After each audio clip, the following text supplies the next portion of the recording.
All right, good morning, everybody. We are in Daf Kuf Lamed Zayin Amud Al. Our Kuf Lamed Zayin is today's Daf. We left off at the Mishnah on Kuf Lamed Zayin Amud Al at the top. So it says, Mishay l'shtei tinokas echol lamul achar Shabbos v'echol lamul b'Shabbos. So somebody who has, let's say twins, and two children to go ahead and give bris milah. One was born on Sunday, and one was born on Shabbos. So in other words, the next week he had to go ahead and one baby a bris milah for Shabbos and everyone else for Sunday. The shachach, and of course, as you probably guessed where the Mishnah was going, he mixed it up. Umalis shel achar haShabbos b'Shabbos. He went to go ahead and gave the bris milah to the 7-day-old on Shabbos. Notice he mixed up. He took the Sunday baby and gave the bris milah on Sunday. Chayiv, he's chayiv v'chatas. So that was that case, and that's going to be according to everybody, as we'll soon see in the Gemara. However, echol lamul b'erev Shabbos v'echol lamul b'Shabbos. Let's say there's another scenario. He had two babies once again. One was born on Friday, and one was born on Shabbos. So just now we said he's chayiv because in 7 days there's no mitzvah to do 7 days, and that's why if the baby was born on Sunday, give bris milah on Shabbos, you're chayiv v'chatas. But now in this scenario, when the baby was born on Friday, and the next week you gave that baby a bris milah, you gave the wrong one, and therefore you gave the baby instead of the 8th day, the 9th day, right? The shachach, and he gave the bris milah to the one that was born on Friday on Shabbos. Rabbi Eliezer says you're chayiv v'chatas because the Maisa you did give bris milah on Shabbos, and it was wrong. It was something. Gemara will explain. Rabbi Yeshua says you're pater. Since, nevertheless, it's still a mitzvah to give bris milah, also on day 9, not just day 8. Therefore, you're a pater and you're not chayiv v'chatas. Let's see the Gemara. So Rav Huna masni chayiv, Rav Huna masni pater. So Rav Huna had our version. And we had the version when the Tanna Kama said everyone agrees in the case that he's chayiv. Everyone agrees in the case of the chayiv of a baby that's 7 days old. He gave a bris milah to, since there is no mitzvah, you're chayiv v'chatas. And Rav Yehuda masni pater. Rav Yehuda said your pater. We'll explain the Gemara why pater. So Rav Huna masni chayiv. The tiny go to Rabbi Samar Shem ben Elazar loy nachluk Rabbi Eliezer Rabbi Shua Mishayi lo beit Tinagos echel lo b'Shabbos v'echel lo achar Shabbos. Right, exact scenario of our case. Right, there is no machlokes between Rabbi Eliezer and Rabbi Shua. If someone has two babies, one was born on Sunday, right, and one was born on Shabbos. Umal es shel achar Shabbos b'Shabbos, and he gave the Sunday one on the 7th day on b'Shabbos shehu chayiv. That he is chayiv in that case. He's chayiv v'chatas in that case because there was no mitzvah performed by giving a bris milah on day 7. So, Alma Nechelku, what is the machlokes? And remember, this is the first version. This is according to Rav Huna. Amishail based Tinokos. Someone who had two babies, Achal lamul b'erev Shabbos, Achal lamul b'Shabbos. He had two babies, one that was born on Friday, one was born on Saturday. The Shachach Chumos Shel Shabbos b'Shabbos. And then he gave a date, instead of he mixed them up, and he gave the one on Friday, he gave it on Shabbos, and that was on day 9. In that case, Rabbi Eliezer says chayiv chatas, and Rabbi Shua says you're pater, right? And this is exactly the way that we taught our Mishnah. Both can actually learn this out from halachas from avodas kachavim, from idol worship. Rabbi Eliezer saver kavodas kachavim. He holds like avodas kachavim. Ma avodas kachavim amarachmana. Let's see. When it comes to idol worship, the Torah says do not do. And if you do it, even the shogeg, by a case of idol worship, you're still chayiv v'chatas. So to over here, you're chayiv v'chatas. So to over here, it's no difference. Therefore, even though he intended it for a different reason, he thought it was a mitzvah, he thought it was day 8, but really it was day 9. So to over here, you're chayiv kares. You're chayiv to bring v'chatas. And Rabbi Shua would say hasam lav mitzvah. Over there, he wasn't doing a mitzvah, and therefore, if he did accidental avodah zarah, he's chayiv v'chatas. However, mitzvah, but over here in this case, since he basically violated Shabbos when he thought he was doing a mitzvah by giving the bris milah on day 9, therefore he'd be pater. So that was the first version, and that was the exact version that basically we taught our Mishnah. Now comes another version. Rav Yehuda masni pater. He says no. The first case everyone holds is pater. The tiny of Brisa Amar Rav Meir. Loi nechelku Rabbi Eliezer Rabbi Shua al mishayu lo beis tinokas echel lamul b'erev Shabbos v'echel lamul b'Shabbos. In other words, we switch around the cases. everybody agreed, or no, there is no argument in the case of a baby born on Friday and a baby born on Saturday, and the following week he gives the bris milah of the Friday baby on Shabbos. In other words, on day 9, everyone agrees in that case. V'shachach l'mala shel er Shabbos b'Shabbos, and he forgot, and he gave the Friday baby on Shabbos. Shu pater. In such a case, he's pater. Why? Because in that case, we said he was performing a mitzvah. Alman nachlaku. So what was the machloikas? Al misha you based tinakos achar Shabbos v'echel Shabbos. The machloikas is the case of if a baby was born on Shabbos and a baby was born on Sunday in the following week, right? You gave the bris milah right on day 7. The shachach shel achar Shabbos, and he gave the Sunday baby bris milah, the Sunday baby on Shabbos. Rabbi Eliezer mechayev chatas. Rabbi Eliezer says you're chayev chatas. Rabbi Shua poiter. Right? And Rabbi Shua says you're patur in that case, right? Rabbi Eliezer says you're chayev chatas because lamaisa you didn't do a mitzvah and you're mechalel because you gave on the 7th day. There's no mitzvah then, so therefore you are chayev. And according to Shua, since you intended to go ahead and do a mitzvah, you're patur, as the Gemara will explain. And both of them learn from idol worship. Rabbi Eliezer says holds like avos chavam. Am rachmana l'savi. The Torah says, do not go ahead and do it. And when you do it, so it's over here. The Torah says not to do it, and over here, even though he had good intentions, nevertheless, Lamaisa he erred, and therefore he's chayv chatas. Rabbi Yeshua say hasim like tarid mitzvah. Over there, he wasn't actively trying to go ahead and do a mitzvah. Now over here, hacha tarid mitzvah. That was by idol worship. That's the reason why you have to do chatas. But over here, even though he didn't do a mitzvah by giving a bris milah from the Sunday baby on Shabbos, right? He didn't do a mitzvah because day 7 there's no mitzvah. The mitzvah is only day 8 and afterwards, right? But since he was intending to do a mitzvah, he was tarid with a mitzvah. Therefore, he would be pater from bringing a chatas. And Tani Reb Chia, Reb Chia says, so Tani Reb Chia taught, Reb Meir said, Rabbi Eliezer, Rabbi Shua, lo beis tinokus, right? So he quotes that Reb Meir said that if you have a case, there was no argument between Rabbi Eliezer and Rabbi Shua, if somebody had 2 babies, one of them was born on Friday, and one of them was born on Saturday. The shachach shel er Shabbos b'Shabbos, and then he went to go ahead and gave the one from Friday, right? Instead of doing it the next Friday, he gave it on day 9 instead of day 8, right? On Shabbos. Shehu chayiv. In such a case, he's chayiv.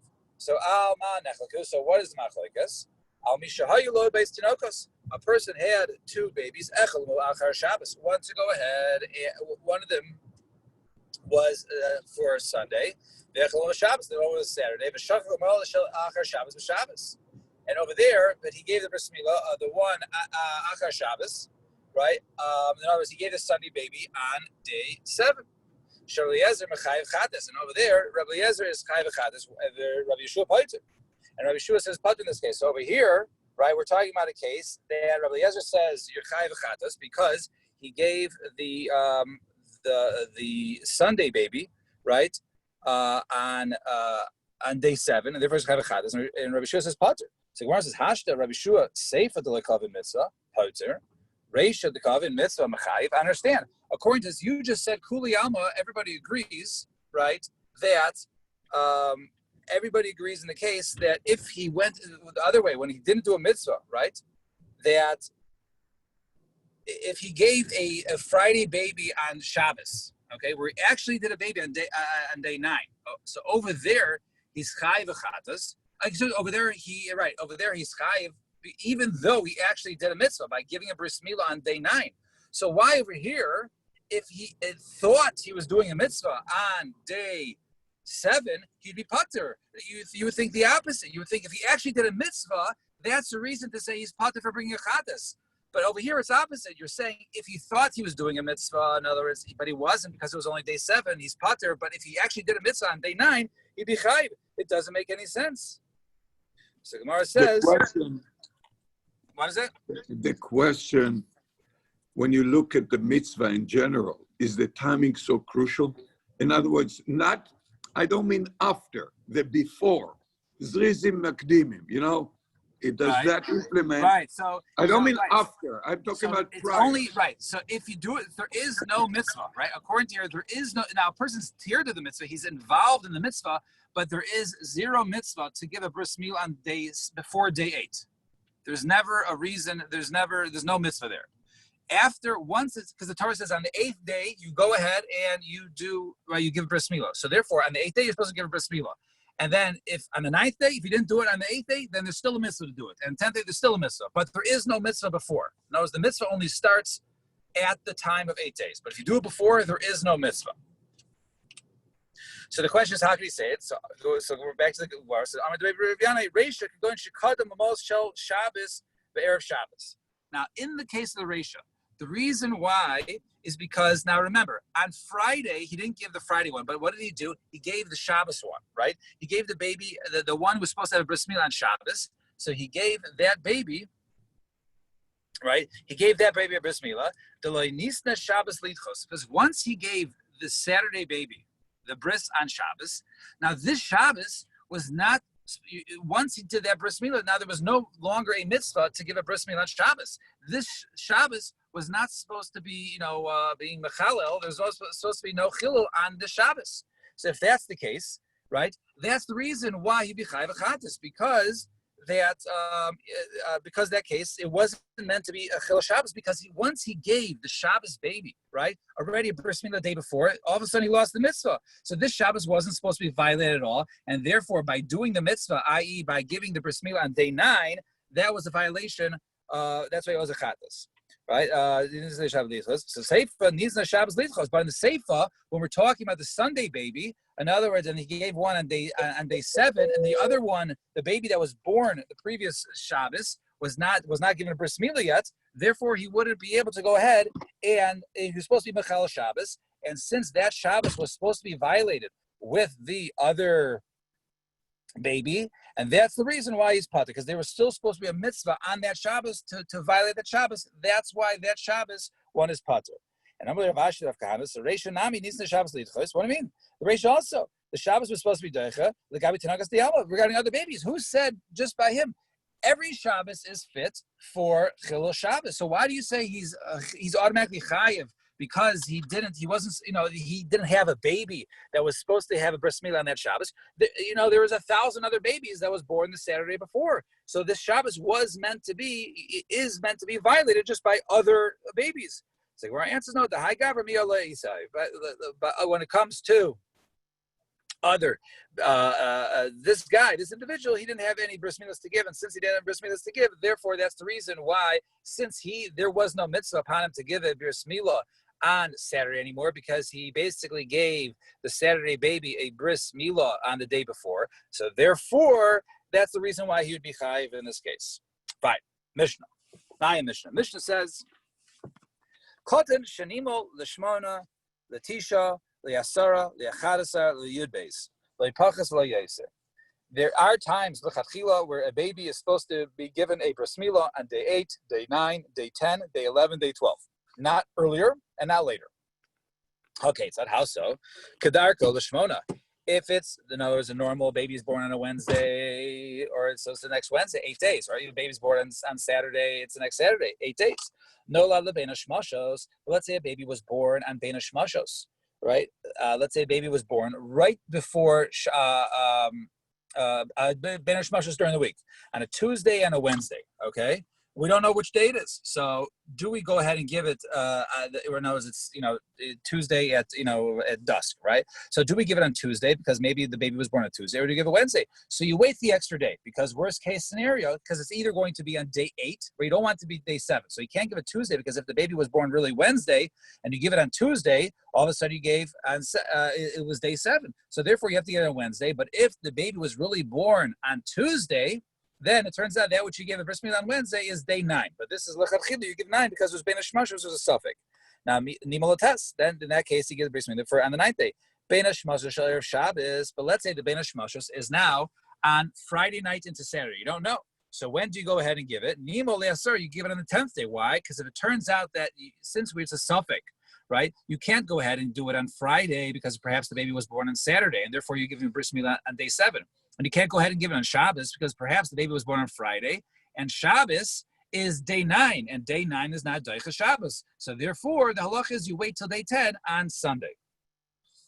And Yom Tov Achar Shabbos, and let's say you had the same exact scenario Friday into Saturday, but Sunday was also Yom Tov.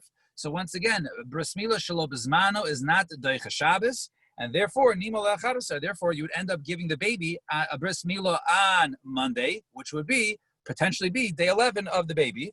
And Beis Yomim, and let's say Sunday and Monday was Rosh Hashanah, Rosh Hashanah, Nimo L'Shnei Asar. Then you have to go ahead and wait till Tuesday, which in reality could have been day 12 if the baby, Lamaisa, even though it was a suffix, it was Benish Mashos, if the baby was born on Friday, it would be day 12 the following Tuesday. So katan achayla, and if a katan is sick, ein moilin oiso ad sheyivra. If a katan is sick, then you don't go ahead and give a bris milah until he gets healthy. So Amar, that's the Gemara. Amar Shmuel. If, let's say, the baby had a fever and it was dangerous, so we don't just wait until the day the baby gets better. Rather, we do a full 7 days afterwards. A question was asked, me being the me'es le'es, do we require me'es le'es? Now, me'es le'es is you go to the exact time. If the baby started to feel better at 3 p.m., so maybe if you wait 7 days, it's the following week at 3 p.m., or do we say it's entire day? So Tashma can listen to Tani Luda. So the day he gets better is like the day he was born. My love, my yom just like when he's born, right? We don't say, okay, the baby was born at 4 p.m., so therefore the bris is next week 4 p.m. No, we say the next week is on Tuesday, but in the morning, right? We don't do ACAs. So over here, it's not me ACAs. So too when he gets better, we don't need exactly 7 days from the time he gets better. So God says no. Maybe it means that no, the day when he gets, when he recuperates or feels better is even more than that of the day he's born. But when it comes to birth, when we wait on the 8th day, it's a week later, we don't need it from the exact time. However, but the day when he recuperates, maybe then we require all the way not just to the morning, but even to the exact time when the baby felt better. Fine. Now the Mishnah. This is especially more interesting to those, not more interesting, but applicable to those who are a Moalim here, those who are involved in the midst of Bris Milah. So it says there, Elu hein tzitzin ha'ma'akvin as-amila, right? These are the tzitzin that go ahead and are ma'akev as-amila. These are the shreds on the Torah, on the crown, that basically say that the Bris Milah was no longer valid. Basar chupes rov ha'Torah. Any flesh, right, that covers the most of the Torah, right? So the crown. So that flesh has to be removed. If that flesh is not removed, you have to go back and go ahead and remove it. And if that's such a person who's an Arel is not allowed to go ahead and eat truma, because he's considered an Arel. He's considered to be a person who's not circumcised. He's forbidden from truma. But if the baby, let's say, was a thick baby or a little fat, so masak, and therefore, even though it might appear that there's flesh, but really it's not. It's just basically like a fat baby, right, or a thick baby. We do go ahead and fit it because of Marasayan, because people will think that the person is not properly mild. A person gives bris milah, but he didn't do priya. He didn't uncover it and pull it back all the way. It's like he didn't give a kosher bris milah. Now, Zok the Gemara. So Amarav Avino, Amarav Yirmiyah Barav, Amarav Basar Chupas Barav Hagoiva Shaltar. We're talking about the flesh that covers most of the Atara. That's the flesh we're talking about that has to be removed. If most of that is not there, you still have to go back and remove that flesh. And then we said Bal Basar, if the baby was, let's say, thick. So Amar Shmuel Katan Hamasrubal Babasar Roina so Kolzman Shemiskasha. So what happens? A Katan, right, who basically had this flesh, right, the thick flesh on there. So we see Kolzman Shemiskasha near Moel anytime when if while there was basically during an erection, right, that we say that it appears that at that point in time that the foreskin comes back and it appears to be circumcised, and it's tzarich lamul. You don't have to go back and give a bris milah. Notice that's basically how you go ahead and check when the baby is miskasha, right? Then you can go ahead and check and see how it appears. So if it appears, wow, right, there's a kishui and he appears to be circumcised, then you have to go back. However, imlav, but if not, doesn't appear to be circumcised, then tzarich lomo. They have to go back and give a bris milah. And Masin Satana in another brisa said actually the opposite way. Rabbi Shimon ben Gamliel Omer, not opposite, but he said from the other side. Kadam Rasul Basar. So go ahead. If we have basically a child who's thick, so we take a look. Kolzman Shemis Kashven and Nira. If he goes ahead and he has right a kishui, right, and he doesn't appear to be malt, he doesn't appear to have a bris milah, then tzarich l'mol. Then you have to go back. If not, ain't no tzarich l'mol. Then if not, you have to go back and give a bris milah. So the Gemara says, "My benayu." So what's the nafkamin between the first verse between Shmuel and the Brisa? So nafkamin is my benayu, ika benayu, nira v'nei nira. Right? In other words, it doesn't exactly appear that he needs a bris milah, but it doesn't appear that he doesn't appear that he did have it. Doesn't appear he didn't have it. In other words, it's in the middle, right? According to the first way, according to Shmuel, only if it appears that he had a bris milah. But if it's iffy, right? Then you have to go back and give furthermore more of a bris milah. And the Brisa appears opposite. No, as long as it doesn't look like he didn't have, then it's okay. So even if it's iffy, you don't have to go back and give it. Umal v'lei para, and it says also he does the milah and he doesn't go ahead and pull it back. He's not obligated. So Tanur Rabbanan Hamal Amir. So now what brachas do we say? So all this is what we do. So Amir Asher Kisham Savasivano Al Hamila, right? And Avia, so he said make a bracha for the mitzvah of milah, and Avia ben the father, the son Amir.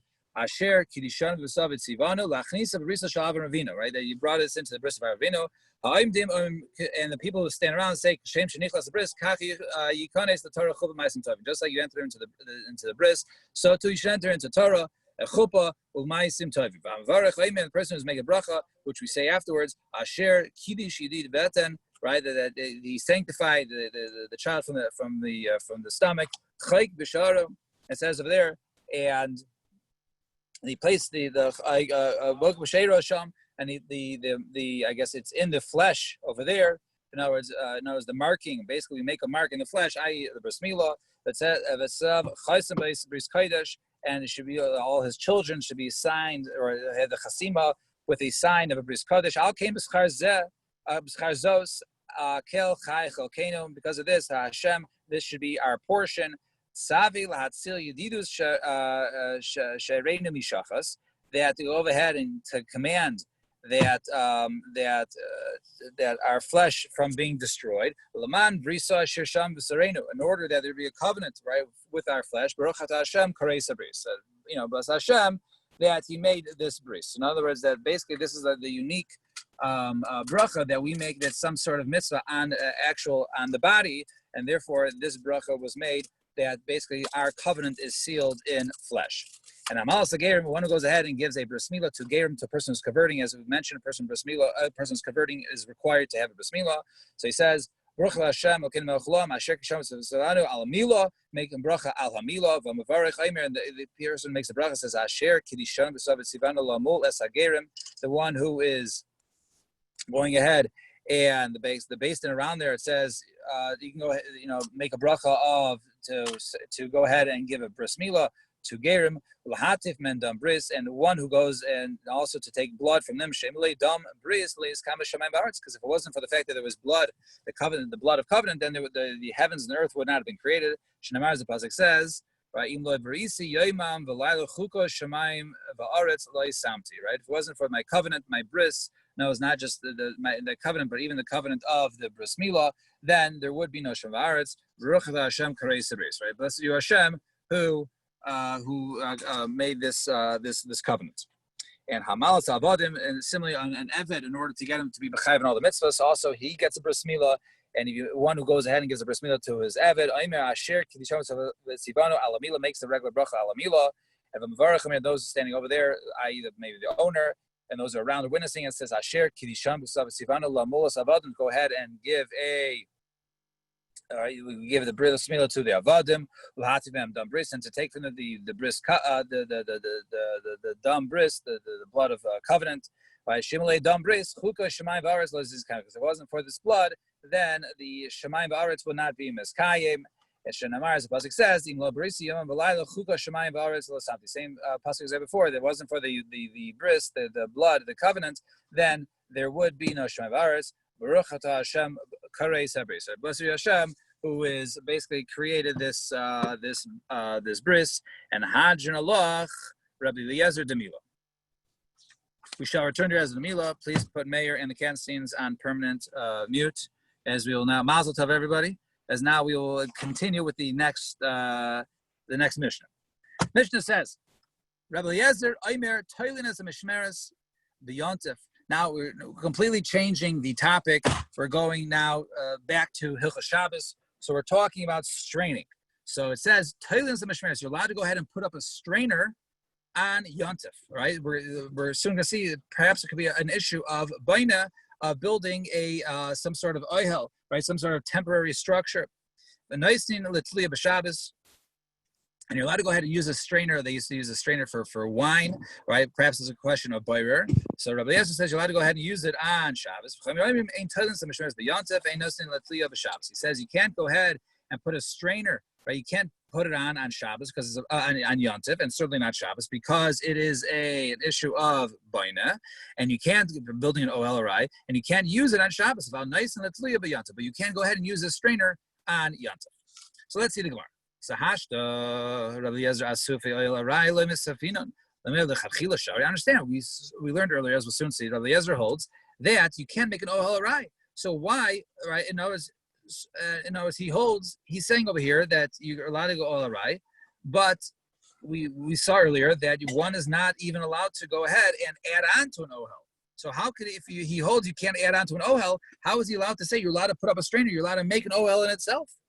So where do we see that? The time we learned in the Mishnah, Pakak Chalon. So we remember earlier we discussed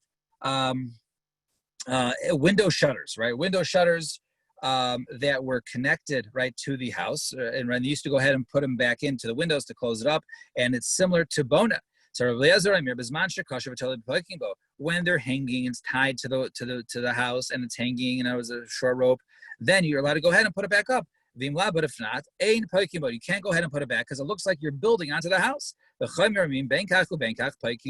Chachamim say no. Either way, you're allowed to go ahead and either way, you're allowed to go ahead and put the windows on. If Amar Rabbi Rechan, Amar Rabbi Yochanan, Hakol Moedim Shein Oisin Oil Arai B'Tchil B'Yontif, and it says Rabbi Yochanan, Rabbi Eliezer is not arguing. Says you're allowed to go ahead and build an Oel Arai on Yontif, right? Because everybody agrees that you can't make an Oel Arai, you can't make a temporary Oel L'Chadchila B'Yontif. Vein Tzarich L'Mar B'Shabbos. Certainly, you don't tell me on Shabbos because Yontif is also certainly in Shabbos also. So Lo Nechlu, what's the machlokas over there by the window shutters? Lo Nechlu El Lahoisif, when it's coming to add on, right? You already have the house, you're just adding on the shutter. The Rabbi Eliezer Omer Ein Moisafin B'Yontif. You can't add on to a structure on Yontif.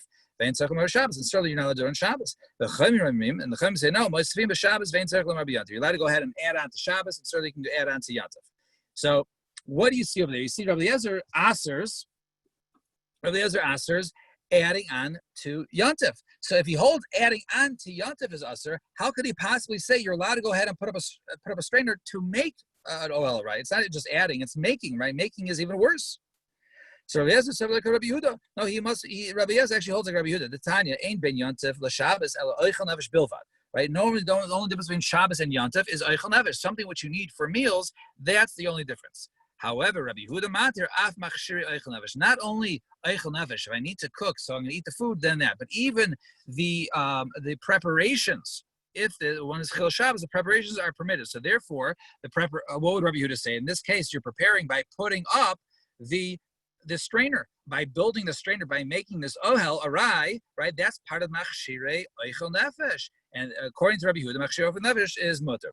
So Rabbi Yehuda machshirin. Okay, maybe Rabbi Yehuda says the machshirin she'ef shalas some of Shabbos. But that's only preparations that couldn't have been done on Friday. Let's say you want to have fresh, so you do the shechit or whatever it is for the animal to have fresh meat. However, does Rabbi Yehuda machshir even stuff that you could have done on before? So the Rabbi Eliezer, so he says Misham Yislay, the Rabbi Eliezer, even Rabbi Yehuda. So it must be. So he holds that no, that something that Rabbi Eliezer is more. Rabbi Yehuda just holds only preparations that couldn't be done on Friday. Those are Mechal Shabbos, and Rabbi Eliezer goes one step further. Not only preparations are mutter, but even preparations that could have been done on Friday, you're still allowed to do it on Saturday. So even though I could have put up the strainer on Friday, but I didn't. So that which I put up the strainer on Yontif is mutter because, according to Rabbi Eliezer, that is mutter to do because it's machshirin, even though those were able to be done from before. All right, shkoyach, everybody. We'll stop here at the 2 dots. Everyone should have a wonderful day. Bye-bye.